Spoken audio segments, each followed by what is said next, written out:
درود عزیزای دلم، به یه ویدیوی دیگه خوش اومدید. امروز قراره در مورد یکی از شرکت کننده های برنامه عشق ابدی صحبت کنیم. میدونم که خیلیاتون این برنامه رو میبینید. پس بریم که شروع کنیم. ترانه یه شخصیت پرماجرا تو برنامه عشق ابدیه. یه شخصیت پرهیاهو، واکنشگرا و فوق‌العاده احساساتی.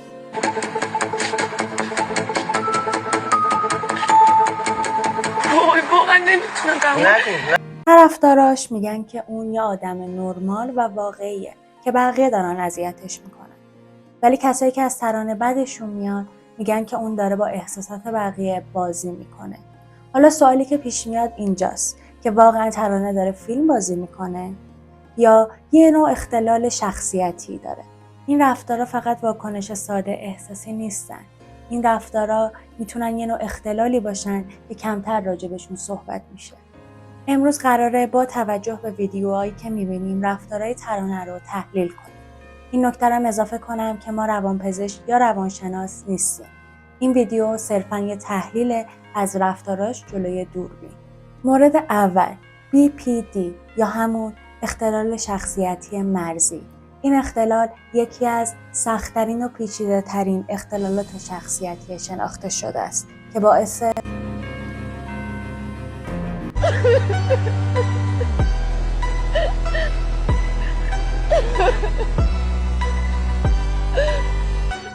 من نمیخوام خوب باشم. باش به خدا نمیخوام، به خدا خیلی میتونم بزنم روی این ابدیا. من نمیتونم ولی خودمو به خاطر این گندوران میکنم که این اذیت نشه. واقعا اصلا حالم مشخص شه چیزایی که واقعیه من مثلا الان واقعیه حالم حسم اصلا هر چی انکه شخصیتت انقدر شکننده است انقدر تو خودت نمیتونی یه سری چیزا رو حل کنی. آره شخصیت من شکننده است. من به آدم ضعیفی صداتو بیار پایین. با من صحبت می‌کنی با صدای پایین صحبت کن. اگر چیزی اذیتت کنه و عزیزم چیز کنه من الان فقط حال ندارم، چیزی اذیتم نکردم، خستم، یخ زدم اونجا.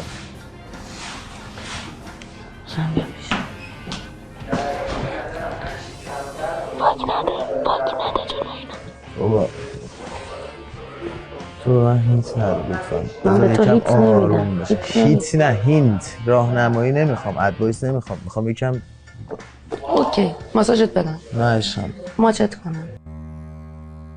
ازشو میدم که اصلا بزن تو گوشم. تو گوشم هم میتونی بزنی، تو گوشم بزن.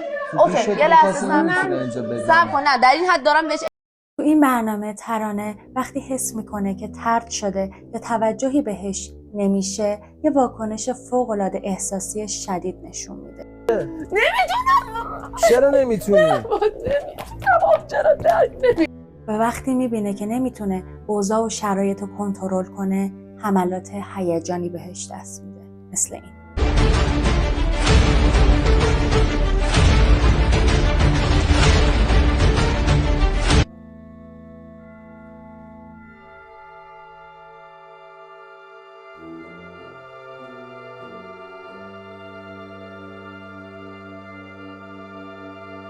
مورد دوم HPD یا همون اختلال شخصیت نمایشی. این افراد فکر میکنن که زندگی واقعیشون در اصل صحنه است و این اختلال باعث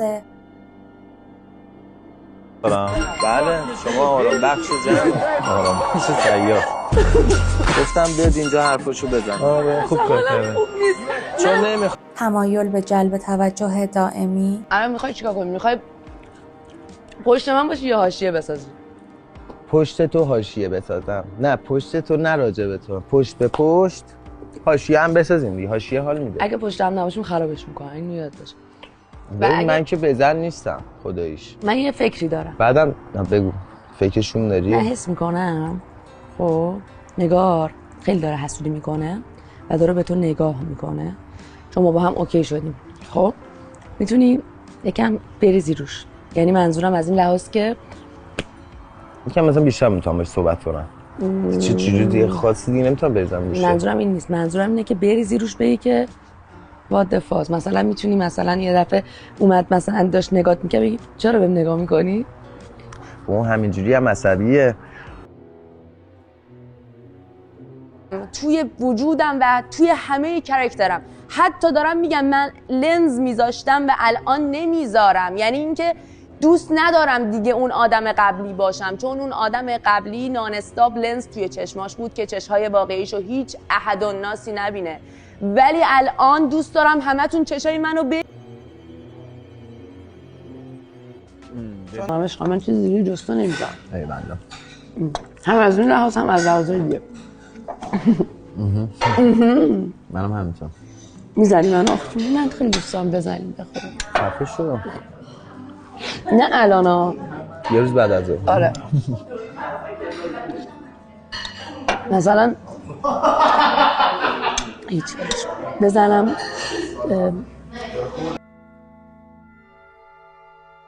حالم بده. پس بشین نمیشه گریه کن. چیکار کنم؟ بشین تو خودت بمیر. چرا بمیرم تو خودم؟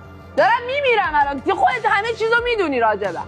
و ترانه توی یه سری از قسمت‌های برنامه می‌بینیم که یه سری از صحبتاش، یه سری از حرکاتاش طوریه که واقعاً دراماتیکن و میخواد مرکز توجه بقیه و دوربین باشه.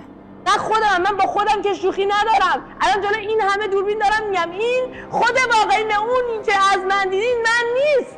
اون یک آدم عوضی بلفطره‌ای به تعامله بود. من کسیم که بیرون از اینجا اشک 1888 نفر از پسرا رو درآوردم. اوکی؟ مورد سوم، رفتارهای بعضی از آدما میتونن که شبیه یه اختلال شخصیتی باشن، ولی این امکانم وجود داره که این رفتارها به خاطر قطع یا مصرف مواد. ما یه صحنه توی قسمت 40 برنامه داریم که ترانه میره سمت محبود و ازش چیزی میخواد که برنامه اونو برای ما سانسور کرده. خلاصه اینکه خرگوشه مرد. میخوام برم بالا. خب بده به ندارم الان. کجا گذاشت؟ ندارم آقا. ندارم. این رد داده به خدا، رد داده قشنگ. که انشالله تا صحبت میکنم زود آروم باشه. الان آروم نمیشه واقعا، واسه اینکه داره منم روانی میکنه. به درک تو از اولش هم روانی بودی. بودی. درک. به خاطر اینکه الان اصلا عصبی هستی نشی بیشتر با هم بخواین صحبت کنیم. بابا من اصلا کاری ندارم. ببین حالم بده. ندارم. برو از بچه پشتمون دست به من نزنی. طبق صحبت‌هایی که بین ترانه و محبود انجام میشه، ما میتونیم به این فکر کنیم که این پرش‌های خلقی ترانه یا اینکه یهو اضطراب میگیره میتونه از عوارض مصرف مصرف باعث میشه که اون فرد احساس طردشدگی داشته باشه، سریع عاشق بشه، بعد با همون سرعت عشقش از هم بپاشه. دقیقاً یه چیزی مثل ترانه. اصلا این اتفاق افتاد. فکر نمی‌کردم اینقدر دوستت داشته باشم. چون دوستت دارم. وقتی میبینم اذیت میشی خودم هم حالم بد میشه. مثلا امروز واسه این داشتم گریه میکردم. ما نمیتونیم با قاطعیت بگیم که ترانه از این نوع مواد استفاده میکرده یا نه، ولی وقتی برنامه به همون یه سری رفتار از ترانه نشون میده، رفتاراش دقیقاً شبیه کساییه که به صورت مداوم این مواد رو مصرف میکردن و دیگه ذهنشون با واقعیت سینک نیست. زهرمار؟ آره برو. چرا؟ چی چرا؟ چرا اینو میگی؟ چی میگم؟ چیو میگم؟ چیو دارم میگم؟ چی داری میگی؟ به نظر چی دارم میگم؟ چی داری میگی؟ چیز میزنی؟ تو چی میزنی؟ من والله هیچی شیرکه خوردم. توی فضای مجازی نظرات خیلی زیادی از ترانه هست. یه عده میگن که ترانه بیمار روانیه و باید بستری شه. یه عده دیگه هم میگن که ترانه واقعی ترین آدم توی این برنامه است. ولی هیچ کس نمیدونه که واقعیت چیه. مخصوصا ماهایی که از پشت گوشی، لپتاپ یا تلویزیون داریم این برنامه رو میبینیم و با شخصیت ترانه رو در رو آشنا نشدیم. نظر شما چیه؟ آیا واقعا ترانه یکی از این 3 موردی که گفتم و توی وجودش داره یا یه آدم نرمال با یه زندگی نرماله؟ حتما نظراتتون رو توی کامنت ها برام بنویسید و اینکه ممنونم تا اینجا همراه هم بودین. اگه ویدیو رو دوست داشتین ویدیو رو لایک کنین و چنل رو سابسکرایب کنین.